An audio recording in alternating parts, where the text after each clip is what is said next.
4 मार्च 2025 को छपे अखबारों ने यूरोप और यूक्रेन के नेताओं की नींद पक्का उड़ा दी होगी।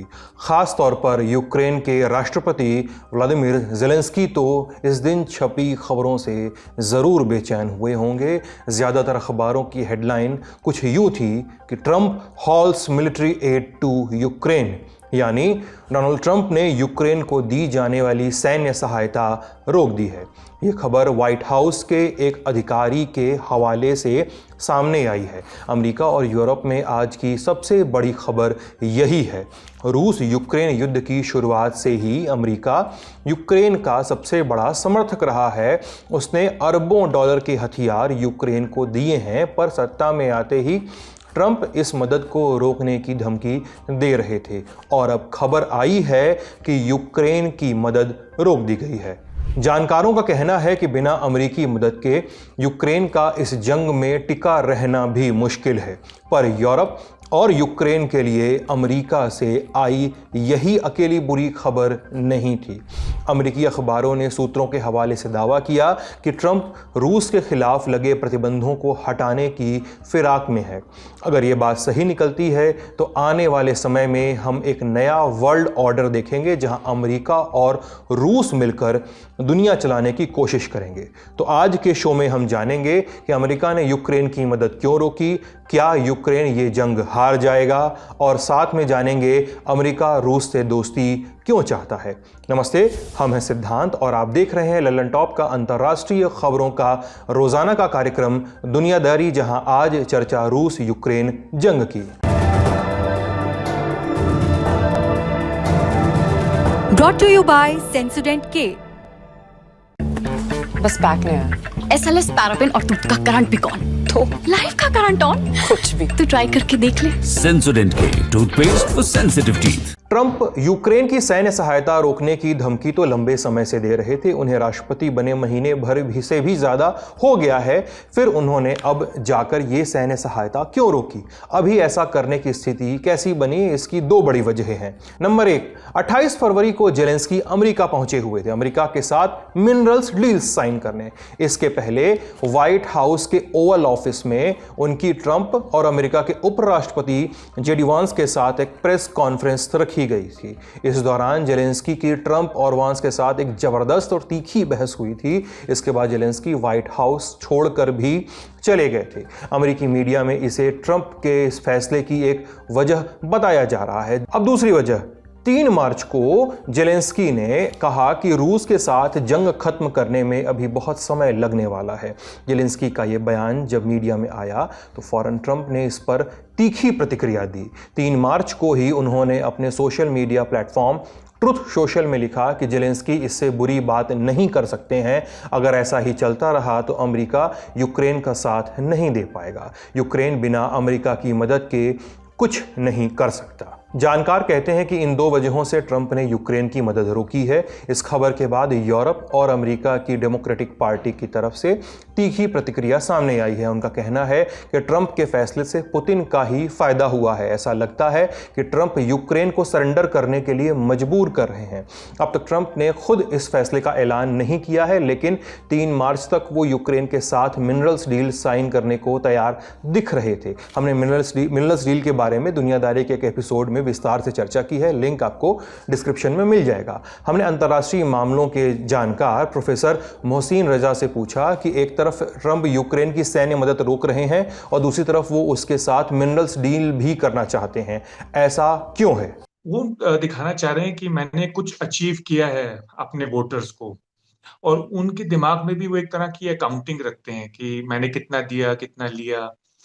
ये जोड़ तोड़ बैलेंस ऑफ पेमेंट्स में भी रखते हैं वो कि कितना टैरिफ में मैंने लगाया, मुझे हमारा कितना डेफिसिट है बैलेंस ऑफ पेमेंट्स में, ट्रेड डेफिसिट। तो इस तरह का जोड़ तोड़ हिसाब उनके लिए बहुत इंपॉर्टेंट है। एक तरह की बही खाता वो अपने साथ लेके चलते हैं, तो वो उसलिए है। और उनको लगता है, उनके दिमाग में ये बात है कि मिनरल्स बहुत वैल्यूएबल हैं, किसी वजह से उनको ये लगता है। इसीलिए कनाडा की तरफ भी उनका इशारा उन मिनरल्स की तरफ है, ग्रीनलैंड में भी कुछ है मिनरल्स की तरफ इशारा। तो वो ओवरऑल उनकी एक साइकोलॉजी है। पर ये कि वो दोनों चीजें चाहते हैं। वो चाहते हैं कि यूक्रेन फौरन पीस भी कर ले रशिया से, और उनको मिनरल्स भी मिल जाए, और पीस इसलिए कर ले ताकि अमेरिका और रशिया के बीच में ताल्लुकात सही हो जाएं, ताकि फिर अमेरिका जो है वो रशिया में निवेश करे, रशिया अमेरिका में करे, और उनको ट्रम्प को जाती तौर पे भी और मुल्क के तौर पे भी कुछ फायदे हों रशिया से। अब समझते हैं कि अमेरिका ने यूक्रेन की इस जंग में मदद कैसे की है। 4 तरीकों से। नंबर 1, पहला तरीका यानी सैन्य मदद। अमेरिका ने यूक्रेन को जंग की शुरुआत से दर्जनों तरह के आधुनिक हथियार दिए हैं। आप बस नाम नोट करते जाइए। HIMARS rocket system, Patriot air defence system, Javelin anti tank missile system, Stinger anti aircraft missile system, M1 Abram tank, Stryker arm vehicle, howitzer, VAV और काउंटर ड्रोन सिस्टम, और ड्रोन को पकड़ने के लिए रडार सिस्टम आदि। लेकिन सैन्य मदद के नाम अमेरिका ने यूक्रेन को सिर्फ हथियार ही नहीं दिए, बल्कि साथ में उनके सैनिकों को ट्रेनिंग और इंटेलिजेंस भी मुहैया कराया है। अब दूसरे तरह की मदद जो यूएस ने की है, जंग के लिए पैसा देना। फरवरी 2022 से अब तक अमेरिकी कांग्रेस ने यूक्रेन के लिए लगभग 15 लाख करोड़ रुपए पास किए हैं। यह रकम किश्तों की शक्ल में यूक्रेन को दी जाती है। ट्रंप के राष्ट्रपति बनने के बाद से यूक्रेन को लगभग 33,000 करोड़ रुपए और दिए जाने थे, लेकिन ट्रंप ने अब यह पैसा रिलीज नहीं किया है अब तक। तीसरी तरीके की मदद जो अमेरिका ने की है वो है मानवीय सहायता। अमेरिका यूक्रेन में जंग की शुरुआत से ही मानवीय मदद भेज रहा है। इसमें मेडिकल, खाना पानी और दूसरी ज़रूरतों का सामान शामिल है। चौथे तरह की मदद, डिप्लोमेटिक सपोर्ट। अमेरिका जो है यूक्रेन का यूनाइटेड नेशंस जैसे अंतर्राष्ट्रीय मंचों में पूरा साथ देता आया है। उसने यूक्रेन के खिलाफ लाए गए सभी प्रस्तावों को वीटो किया है, उसके खिलाफ वोट भी किया है। कम से कम बाइडेन के दौर में तो ऐसा ही होता आया था। हमने प्रोफेसर मोहसिन से पूछा कि अभी तक ये बात साफ नहीं हो पाई है कि अमेरिका यूक्रेन की कितनी सैन्य मदद रोक रहा है। क्या वो यूक्रेन के पास पहले से मौजूद हथियार के लिए भी गोला बारूद नहीं सप्लाई करेगा? क्या वो यूक्रेन के साथ अब इंटेलिजेंस शेयर नहीं करेगा? अमेरिका के इस फैसले के बाद जंग पर क्या असर पड़ेगा, सुनते हैं। अमेरिका ने साफ कर दिया है कि कुछ हथियार नहीं जाएंगे, ना कोई असला जाएगा, यानी कि गोला बारूद भी नहीं जाएंगे। इंटेलिजेंस पे आप सही कह रहे हैं कि अभी तक साफ नहीं है बात, कि अभी चल रही है इंटेलिजेंस शेयरिंग, पर वो कब बंद हो सकती है और हो सकती है कि नहीं, उसका कोई क्लैरिटी नहीं है। पर असला तो सब बंद हो गया और हथियार भी सब बंद हो गए। और ये एक बार पहले भी हो चुका है, कुछ महीनों के लिए, तकरीबन 1 साल पहले, जब ट्रंप ने अपने रिपब्लिकन सपोर्टर्स से कहा था कांग्रेस में, वहां की पार्लियामेंट में, कि आप बंद कीजिए यूक्रेन एड, तो दोनों चीजें खाली हो गई थी। आर्टिलरी गन्स का असला खत्म हो गया था, आर्टिलरी शेल भी खत्म हो गए थे, एयर डिफेंस मिसाइल भी खत्म हो गई थी, एयर डिफेंस रॉकेट्स भी खत्म हो गए थे। और पहले उसका असर शहरों पे दिखा, क्योंकि ज्यादा बमबारी हुई और ज्यादा लोग मारे गए, और ज्यादा पावर प्लांट्स और सब बिजली बिजली पे हमला हुआ। और उसके कुछ दिन बाद फिर फ्रंट पे भी उसका नजर आने लगा असर, क्योंकि फ्रंट पे राशनिंग होने लगी आर्टिलरी शेल्स की। क्या यूक्रेन जंग लड़ सकता है इस मामले में? यूक्रेन पहले से बेहतर प्रिपेयर्ड है। पिछली बार जब ट्रंप ने बंद किया था तो ज्यादा असर हुआ यूक्रेन के ऊपर 1 साल पहले। अब यूक्रेन जो है वो तकरीबन 30% सप्लाईज के लिए अमेरिका पे डिपेंडेंट है, अमेरिका के ऊपर 30% सप्लाईज के लिए निर्भर है। वो लड़ सकता है कई हफ्ते, बल्कि हो सकता है कई महीने भी लड़ सकता है। खुद अपने असला पे जो बना रहा है, अब काफी हद तक काफी असला वो खुद बना रहा है, और कुछ जो यूरोप से आता है उनके बलबूते पे वो कई, पर कुछ महीनों के बाद असर लगेगा, इसका दिखेगा। ट्रंप का यह फैसला लंदन समिट के अगले दिन आया है। इस समिट में यूरोपीय देशों ने यूक्रेन को मदद देने का वादा किया है। प्रोफेसर साहब, यह भी बताइए कि सिर्फ यूरोप की मदद से यूक्रेन ये जंग लड़ सकता है? कुछ महीने तो लड़ सकता है, पर मुझे लगता है साल के ऊपर ना लड़ पाएगा। पर इसमें आपको एक और चीज भी फैक्टर करनी पड़ेगी कि रशिया की भी हालत पतली हो रही है। रशिया की भी 1 मिलियन कैजुअलिटीज है, रशिया के भी 3 लाख आदमी मर चुके हैं और 7 लाख बुरी तरह से, गंभीर तरह से घायल है।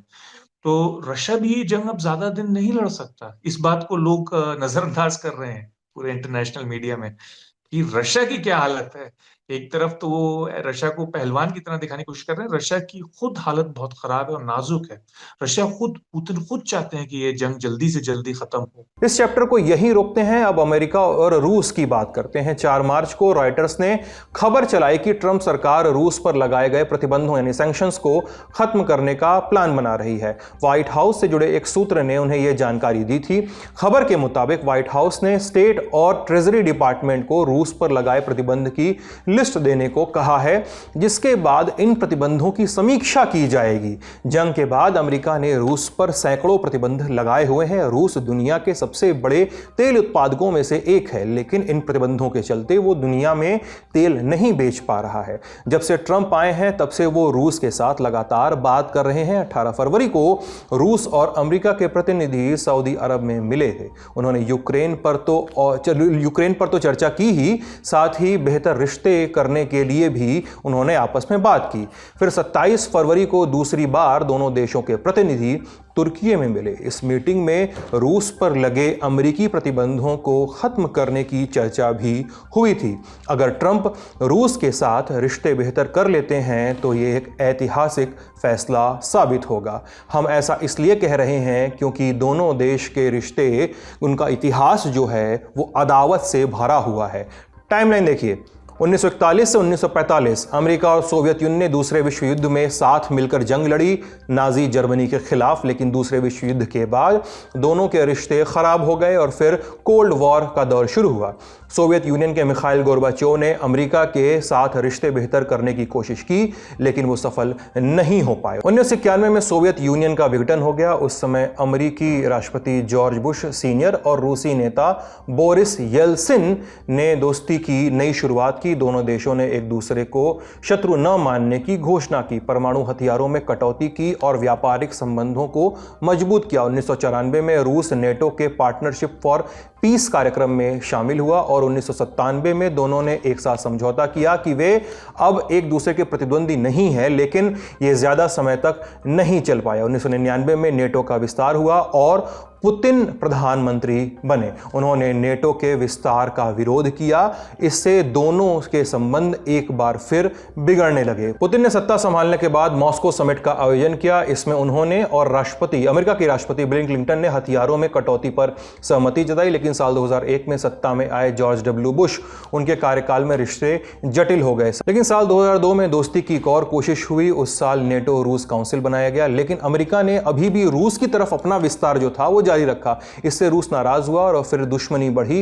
ये उतार चढ़ाव यूक्रेन जंग के पहले तक आता रहा है, लेकिन जब से जंग शुरू हुई है अमेरिका और रूस कट्टर दुश्मन बन गए हैं। अब ट्रंप की वापसी के बाद दोनों देशों की दोस्ती की उम्मीद दिख रही है। हमने प्रोफेसर मोहसिन से पूछा कि अगर दोनों देशों की दोस्ती हो जाती है तो क्या एक नया वर्ल्ड ऑर्डर अस्तित्व में आएगा और क्या इसके बाद दुनिया कैसी हो सकती है, इस पर थोड़ा बात करते हैं। इसका विस्तृत जवाब देने के लिए तो घंटा भर चाहिए, पर संक्षेप में एक नया वर्ल्ड ऑर्डर आने वाला है और ये दुनिया बिल्कुल भी वो नहीं होगी जो कल सवेरे तक थी। ये एक नई दुनिया बिल्कुल निकलने वाली, नया सूरज उगने वाला है।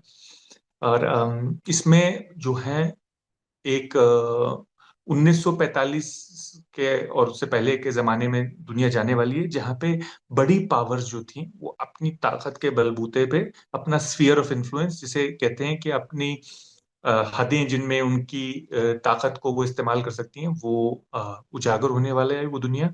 और एक प्योर पावर, जैसे कहते हैं ना रियल सेंस में, उसकी दुनिया, सिर्फ ताकत के बलबूते की दुनिया पैदा होने वाली है। यानी कि ट्रम्प ये समझते हैं कि जिस तरह से उनका हक होना चाहिए कनाडा के ऊपर और पनामा के ऊपर और मेक्सिको, यानी अपने कमजोर पड़ोसियों के ऊपर, उसी तरह से रशिया का भी हक बनता है अपने कमजोर पड़ोसियों के ऊपर। तो क्यों ना यूक्रेन उनकी बात सुने। और ट्रम्प को इसमें कोई इख्तिलाफ नहीं है इन बातों से, वो इनसे सहमत है। और तो एक नया वर्ल्ड ऑर्डर बिल्कुल आने वाला है।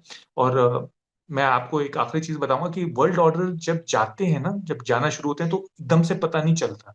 ये वर्ल्ड ऑर्डर 10 साल पहले से दिखने लगा था हल्के हल्के, पर जब हमको पता चलता है तब तक ये वर्ल्ड ऑर्डर पुराना वाला पूरी तरह से जा चुका होता है। इसलिए हमें इसलिए एहसास हो रहा है कि अब ये जा चुका है पुराना वर्ल्ड ऑर्डर। ये था हमारा बड़ी खबर का सेगमेंट और अब सुर्खियों की बारी। पहली सुर्खी चीन से है। राजधानी बीजिंग में 2 सेशंस समिट हो रही है। ये आयोजन हफ्ते भर चलने वाला है। इस आयोजन को 2 सेशंस इसलिए कहा जाता है क्योंकि चीन की 2 बड़ी राजनीतिक संस्थाएं एक ही समय पर अपनी बैठक आयोजित करती हैं। ये संस्थाएं हैं चीन की संसद, नेशनल पीपल्स कांग्रेस NPC और राजनीतिक और सामाजिक मुद्दों की सलाहकार Chinese People's Political Consultative Conference यानी CPPCC, जिनके हजारों प्रतिनिधि बीजिंग पहुंचने वाले हैं। चीन में 1 पार्टी सिस्टम है। वहां कम्युनिस्ट पार्टी का एक छत्र राज है। सरकार, संसद, न्यायपालिका और सेना सब CCP के अंडर काम करते हैं। इसलिए चीन की संसद को रबर स्टैम्प भी कहा जाता है। माने संसद बस दिखावे के लिए काम करती है, फैसले दरअसल पहले ही हो जाते हैं। इसलिए कई जानकार इस आयोजन की कोई खास अहमियत नहीं मानते हैं। बहरहाल पिछले कुछ 2 सेशंस समिट में क्या हुआ है वो भी जान लेते हैं। 2020 में चलते हैं। इसी बैठक में हांगकांग का राष्ट्रीय सुरक्षा कानून पास किया गया, जो वहां के विपक्ष और विरोधी स्वर को दबाने का सबसे बड़ा जरिया बन गया था। इस साल की समिट में क्या हो सकता है? 3 बातों पर चर्चा हो सकती है। पहला, ट्रंप ने चीन पर नए टैरिफ लगाने की घोषणा की है। जानकार कहते हैं कि इस समिट में ये अमेरिका के इस फैसले पे चर्चा हो सकती है इस बार, और चीन भी अमेरिका पर नए टैरिफ लगाए, इस पर भी बात की जा सकती है। दूसरा, इस समिट में चीन की आर्थिक तरक्की पर भी चर्चा होनी है। कोरोना के बाद से चीन की अर्थव्यवस्था तेजी से नहीं बढ़ रही है। जितनी तेजी से पहले बढ़ रही थी उतनी तेजी से अब नहीं बढ़ रही है।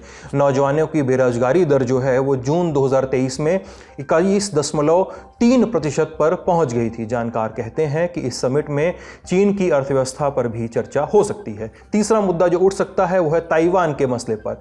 इस पर भी समिट में चर्चा होने की संभावना है। अब अगली सुर्खी ब्रिटेन से है। भारत के विदेश मंत्री S जयशंकर 4 से लेकर 9 मार्च 2025 तक आयरलैंड और ब्रिटेन के दौरे पर रहेंगे। 4 और 5 मार्च को वो ब्रिटेन में रहेंगे। इस दौरान ब्रिटेन और भारत के बीच फ्री ट्रेड अग्रीमेंट यानी FTA पर चर्चा होने की संभावनाएं जताई जा रही हैं। इस पर दोनों देशों के बीच साल 2022 से ही बात चल रही है, लेकिन चुनाव की वजह से ये बातचीत आगे बढ़ गई थी। ज्यादातर मुद्दों पर दोनों की सहमति भी बन गई है। किन पर नहीं बनी है वो बता देते हैं। ब्रिटेन की मांग है कि भारत ऑटोमोबाइल आयात पर टैरिफ कम करे। वहीं भारत चाहता है कि भारतीय स्टूडेंट और वर्क वीजा को और आसान और सुलभ बनाया जाए। अब बात आयरलैंड दौरे की करते हैं। ब्रिटेन दौरे के बाद 6 को S जयशंकर आयरलैंड पहुंचेंगे। वो यहां 2 दिन रहेंगे। 2015 में PM मोदी के बाद पहली बार कोई वरिष्ठ भारतीय अधिकारी या नेता या मंत्री आयरलैंड जा रहा है। जानकारों ने द मिंट को बताया कि इस दौरे में जॉइंट इकोनॉमिक कमीशन बन सकता है। इसके बाद दोनों देशों को व्यापार में और सुविधाएं मिल जाएंगी।